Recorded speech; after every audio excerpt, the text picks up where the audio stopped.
పాలమూరు రంగారెడ్డి ప్రాజెక్టును 90 టీఎంసీలతో కట్టి తీరుతామని స్పష్టం చేశారు మంత్రి ఉత్తమ్.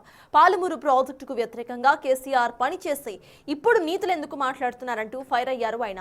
కేసీఆర్ కు కాళేశ్వరంపై ఎందుకంత మోజు, పాలమూరుపై ఎందుకంత నిర్లక్ష్యం అంటూ ప్రశ్నించారు. పాలమూరు రంగారెడ్డి పనుల్లో స్లో డౌన్ చేయాలంటూ కేసీఆర్ ఆదేశాలు ఇచ్చారని ఆరోపించారు మంత్రి ఉత్తమ్. రాజకీయ దురుద్దేశంతో ఏ విధంగా ముందుకు పోతుంటే ఏదో విధంగా వాళ్ళకి ఏమీ దొరుకుతలేదు, ఏదో అబద్ధాలు చెప్పనా ప్రజలకు తీసుకుపోదామని చెప్తే మరొకటి లేదు. నేను వాళ్ళు చెప్పిన విషయాల్లో చాలా ఖరాఖండిగా చెప్తున్నా. వాళ్ళు 90 టీఎంసీ పాలమూరు రంగారెడ్డి మొదలు పెట్టింది ఈ విషయం. మేము 90 టీఎంసీకే ముందుకు తీసుకుపోతున్నాము. దాంట్లో ఎవరికి ఏం అనుమానం అవసరం లేదు.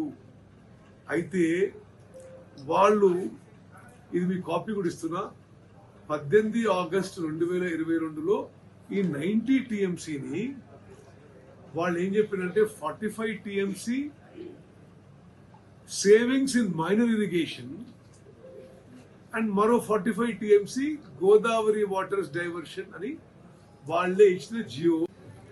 మేము వాళ్ళు ఇచ్చిన దానికి అనుగుణంగానే ముందుకు పోతున్నాము.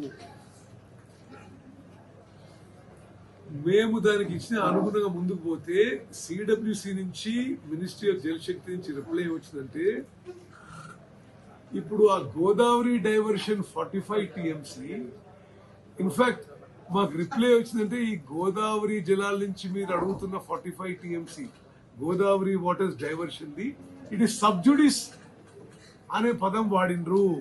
As it is Palamuru Rangareddy project 90 టీఎంసీతో కట్టాల్సిందే, కడతాము. ఈ టర్మ్ లో 90 టీఎంసీతో పూర్తి చేస్తాము.